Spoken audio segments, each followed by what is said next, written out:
So Henry Cejudo recently retired after his victory against Dominick Cruz at UFC 249 Ferguson versus Gaethje, and it left us with two main questions. First of all, is Henry Cejudo actually going to retire? Second of all, if he is going to retire, what do we do next with the bantamweight division? Because we need a champion and we need two contenders to fight for a vacant belt. I'm going to try and answer both of those questions in this video here. The first question first, of course, because it's the first question, that would make a lot of sense. Is Henry Cejudo actually retiring? I think he is actually retiring. I don't see any plus side to him lying about retirement at all. If there's a way to kill hype for a career and kill momentum, it's to say that you're retiring. I know Conor McGregor said he was retiring and it broke the media, it broke news, but I don't think that Henry Cejudo is quite in the same level of fame as Conor McGregor. I actually don't think many people cared that Henry Cejudo said he was retiring, and also Conor McGregor said it after. He wasn't a champion, he wasn't on top.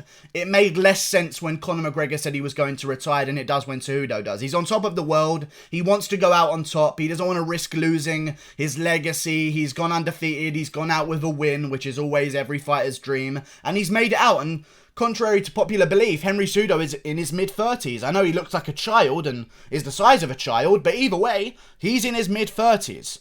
And he wants to start a family, which is very understandable. I don't think he's lying about retirement. I think he's very serious.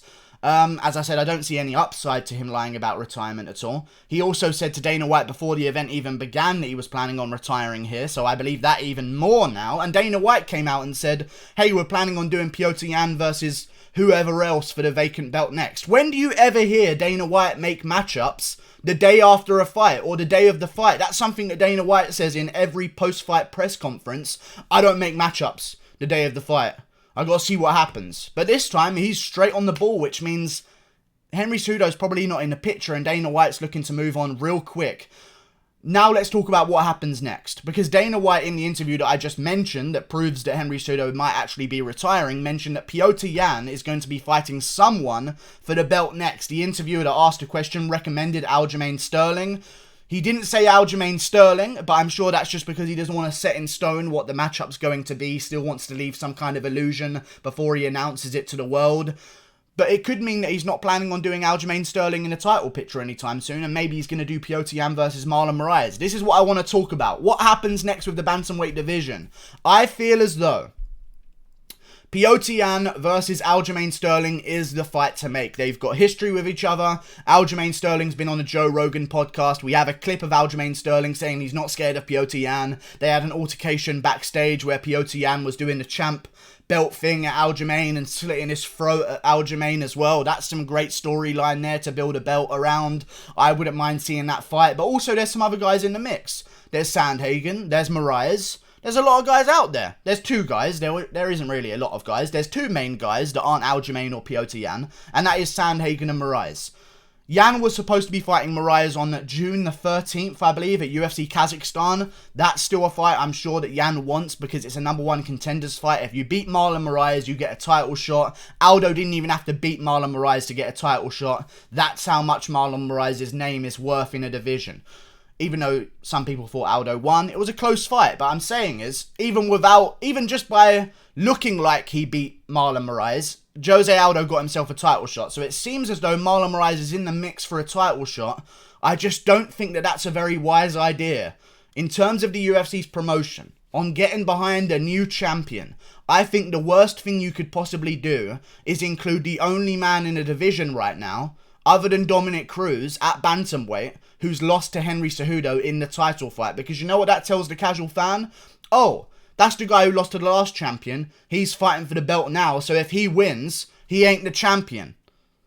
Do you understand the problem here? I'd rather have two guys that have no attachment to Henry Cejudo in their past, no losses to Henry Cejudo in their past, fight for a belt so that we can have a real champion that people don't look at in the shadow of Henry Cejudo, which I feel like Marlon Moraes kind of is. And also, Marlon Moraes got a title shot, won one fight against Jose Aldo. Usually you have to win two at least to get a title shot back. You don't really get a title shot after winning one fight, especially when you aren't a champion in the first place. So I feel like Marlon Moraes needs one more fight, and I think the perfect fight to make is Petr Yan versus Aljamain Sterling.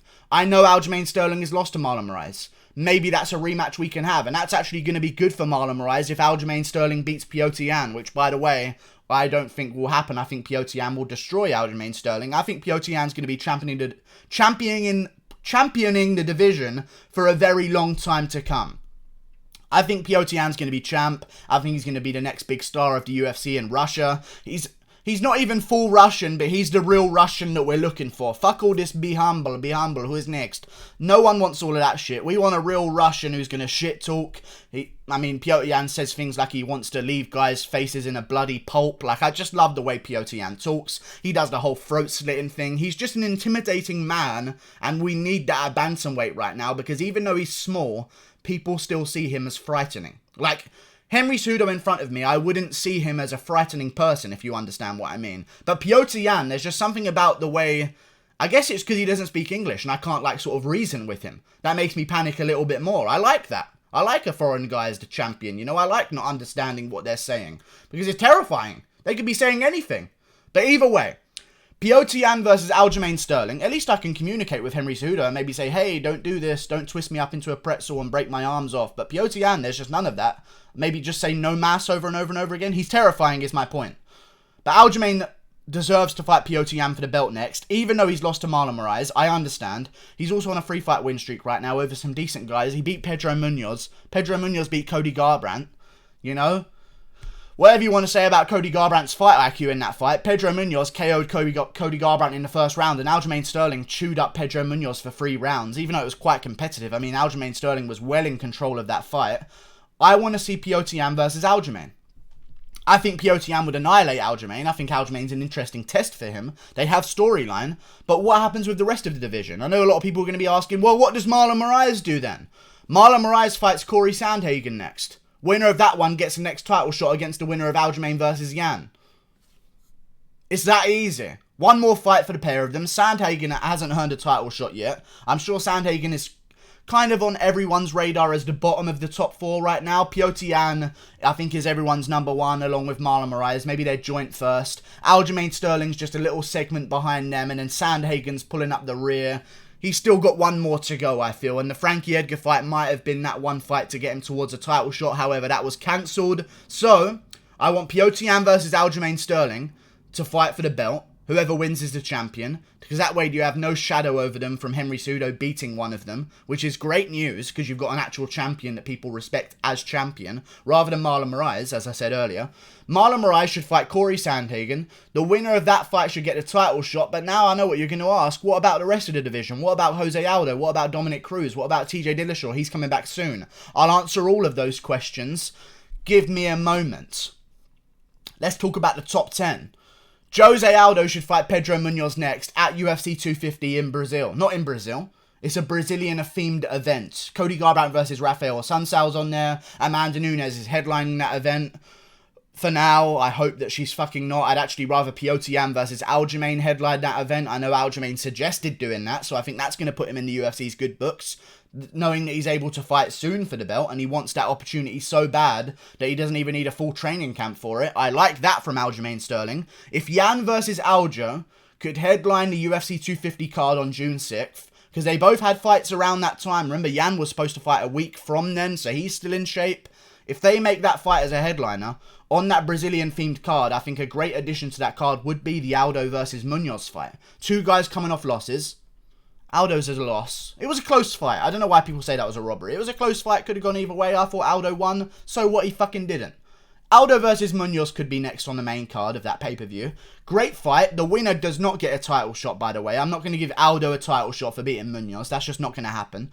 Aldo versus Munoz should happen. Another fight that should happen. I know you're going to mention Dominick Cruz. He should be the welcome back party for TJ Dillashaw. Perfect. Perfect matchup. Him versus TJ Dillashaw. I know a lot of people are going to have a problem with TJ Dillashaw coming back straight to a title shot, so why not give him a huge rematch and a big name in Dominick Cruz, who's a great fighter and showed that he kind of still has it in the Cejudo fight. I know he lost in the second round, but it was a bit of an iffy stoppage, and he was landing some good shots as well. He wasn't getting annihilated, is what I'm trying to say here. So Dominick Cruz versus TJ Dillashaw, whenever they both want to come back, it's a fun fight for both of them. It's a fun rematch. It could headline any main event of a fight night. Like, it's an amazing fight that would draw in some numbers and some names, and the winner of that should get a title shot if it's TJ Dillashaw. If it's Dominick Cruz, we'll see what happens. There's a lot of see what happens here, if you know what I'm saying. So, if it's Dominick Cruz, Maybe he can fight the winner of Aldo versus Munoz for a title shot. You never know. Okay, but this is what I'm thinking of so far. We've got Yan versus Sterling, who's going to fight for the belt, because none of them has attachments to Henry Cejudo. You've got Marlon Moraes versus Sandhagen, fighting for the next title shot, which would be great. You've got Dominick Cruz versus TJ Dillashaw after that. Hopefully Yan's active enough, if he does beat Sterling, that is. Maybe Sterling will be more active as well, to sort of clear out, win the belt, and then defend against the winner of Marlon versus Sandhagen before TJ gets back and Cruz gets back and Aldo's looking for a shot and all of these big names start clogging up the rankings. Hopefully we can have some order really quickly, because I know TJ's going to be coming back in the new year. We've got time to make these fights. Yan Sterling, winner fights the winner of Sandhagen versus Moraes, which is a great fight to make. And then we do TJ versus Cruz in the new year, 2021. We do Aldo versus Munoz. If Cruz beats TJ, he fights the winner of Aldo Munoz. If TJ beats Cruz, we give him a title shot because he's a big name. We've got Garbrandt versus Assunção. That's a great fight, and maybe if Garbrandt wins, he can look for the Cruz rematch. If Cruz beats TJ, there's so much fun to be had at Bantamweight right now. And I'm going to read you through all of the matchups I've made. Yan Sterling, Moraes Sandhagen, Dillashaw Cruz, Assunção Garbrandt, Aldo versus Munoz, Jimmy Rivera versus Cody Stamann. I'm going to start rattling off all of these names because I've matched up the entire fucking division. Jimmy Rivera versus Cody Stamann, Rob Font versus John Dodson. Both guys coming off wins. It makes sense. They're similar ranked as well. Song Yudong versus Marlon Vera is happening. We know that it's actually happening tonight, which is going to be a great fight. Uriah Faber versus Thomas Almeida. I'm a little bit iffy there. If Frankie Edgar wants to make his debut at 135, I would like to see a Uriah Faber versus Frankie Edgar fight. Uriah Faber showed us yesterday that he's still down to fight, at least. You know, I was wondering if Uriah Faber was going to retire after his bad loss to Petr Yan, but after yesterday, he showed up at the weigh-ins. He still wants to throw down. So Uriah Faber versus Thomas Almeida, and if not Thomas Almeida, if he's still retired, I don't even know what's going on with Almeida. I know he's injured right now. But Uriah Faber versus Frankie Edgar 2. The rematch could happen at Bantamweight for Edgar's debut. Ricky Simone versus Raoni Barcelos. Sean O'Malley versus Brian Kelleher. That's set in stone after Kelleher's call-out. Alejandro Perez versus Frankie Sainz. No one gives a fuck. Brett Johns versus Merab Dvalishvili. Great grappling fight. Amazing. Eddie Wineland versus Montel Jackson. Nathaniel Wood versus Casey Kenny. Enrique Barzola versus Rani Yahya 2, because they went to a draw and both agreed to a rematch in the ring, which I think is a great idea. It's good hype. Rematches do well, especially for guys that no one knows. A little bit of a rematch can boost up their profile a little bit, you know. Luke Sanders versus Andre Ewell. Benito Lopez versus Mario Batista. Hunter Azure versus Jonathan Martinez. Louis Smolka, Su Madrieji, whatever the fuck his name is, Chinese guy. Kyler Phillips, Chris Gutierrez. Jose Quinones versus Miles Johns. Davey Grant versus Heli Alateng. Jack Shaw versus Journey Newson. I could go on forever, but I can't because I've done the entire division. It's a great division right now. I just feel like that's the sort of layout of the top 5. Yan Sterling is amazing. Moraes versus Sandhagen, winner gets a title shot. Assunção Garbrandt, like Dillashaw Cruz. This division is going to be so good when it gets back into action. I just hope all of these names are down to do what I tell them to. I hope that Sean Shelby watches this video like he watches all of my matchmaking videos and says this guy knows exactly what he's doing. I need to get him to hold a gun up against one of these guys' heads and force them to take these matchups. Because, you know, if there's title shots on the line and there's promised structure in the division on the line and no super fights going on, because I know Yan's not going to look to jump up to another division straight away. He doesn't seem like that kind of guy. Unless he is, in which case we're fucked. But if you promise title shots, Marlon Moraes and Sandhagen will happily take that fight. If you say there's going to be a title shot for the winner of this one and actually follow through with it, guys will take the matchups that you give them. A lot of guys don't like tough matchups because there's no guarantee on what will happen next. I feel like if there's a bit more of a guarantee and the UFC starts actually doing what they say they're going to do for guys who take certain fights, guys will take those certain fights more often. That's what I want to see next for the UFC division, the UFC Bantamweight division. Petr Yan, Aljamain Sterling is an interesting matchup though. I love it. I love the matchup. I think Yan would be too good for him. Leg kicks, moving forward, great boxing. Aljamain throws a lot when he's moving backwards. I feel like that's going to leave him open to counters when Yan puts that pressure on him. Also, Aljo's great wrestler, which could prove to be somewhat entertaining because Aljo's a great wrestler. He's got great ground control, a great submission game, of course. Trains with Matt Serra over at Serra Longo BJJ with Chris Weidman. He's got a great camp around him. It's an interesting matchup. I just feel as though Yan would beat him. And I feel like right now, Yan is the champion we want in the division.